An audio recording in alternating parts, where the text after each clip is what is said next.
Canadian prime minister ആയ Justin Trudeau ഇപ്പോൾ resign ചെയ്തു. ഇപ്പോഴത്തെ Canadian prime minister Mark Carney ആണ്.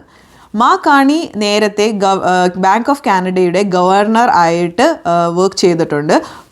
ഇപ്പോൾ കാനഡ കുറേ എക്കണോമിക് ഇഷ്യൂസ് ഫേസ് ചെയ്യുന്നുണ്ട്. അതിൻ്റെ റീസൺ US പ്രസിഡൻ്റായ ഡൊണാൾഡ് ട്രംപ് പ്രഖ്യാപിച്ച ടാരിഫ്സ് തന്നെയാണ്.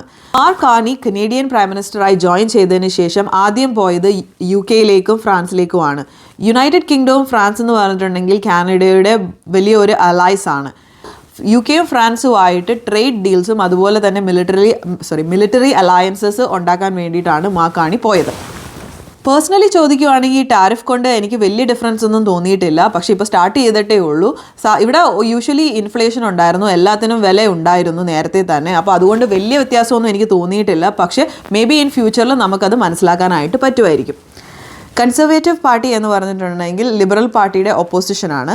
ആ കൺസർവേറ്റീവ് പാർട്ടിയുടെ ലീഡറായ പിയർ പൊലിയേവിൻ്റെ മേജർ ക്യാമ്പയിൻ, അതായത് ഇലക്ഷൻ ക്യാമ്പയിൻ ഫോക്കസ് ചെയ്തുകൊണ്ടിരുന്നത് കാർബൺ ടാക്സ് ക്യാൻസൽ ചെയ്യുക, അതുപോലെ തന്നെ $1 million കുറവുള്ള വീടുകൾ വാങ്ങിക്കുമ്പോൾ കാനഡയിൽ HST ഉണ്ടായിരുന്നു, അത് ക്യാൻസൽ ചെയ്യുക എന്നുള്ളതായിരുന്നു.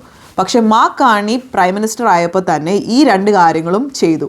കാർബൺ ടാക്സും കട്ട് ചെയ്തു, അതുപോലെ തന്നെ $1 million താഴെയുള്ള വീടുകൾ വാങ്ങിക്കുമ്പോഴത്തേക്കും അതിൽ HST ചാർജ് ചെയ്യില്ലെന്നും പുള്ളി പ്രഖ്യാപിച്ചിട്ടുണ്ട്. അതിനുശേഷം ഇപ്പോൾ കൺസർവേറ്റീവ് പാർട്ടി ലീഡറായ പിയർ പൊലിയേവിൻ്റെ പോപ്പുലാരിറ്റി റേറ്റിംഗ് വളരെ കുറഞ്ഞിട്ടുണ്ട്. നേരത്തെ നല്ല റേറ്റിംഗ് ഉണ്ടായിരുന്നു. പ്രൈം മിനിസ്റ്റർ ജസ്റ്റിൻ ട്രൂഡോനേക്കാളും റേറ്റിംഗ് ഉണ്ടായിരുന്നു. ഇമിഗ്രേഷൻ മിനിസ്റ്റർ ആയിരുന്ന മാർക്ക് മില്ലറിനെ മാറ്റി റേച്ചൽ ബെൻഡായനെ അപ്പോയിൻറ്റ് ചെയ്തിട്ടുണ്ട്.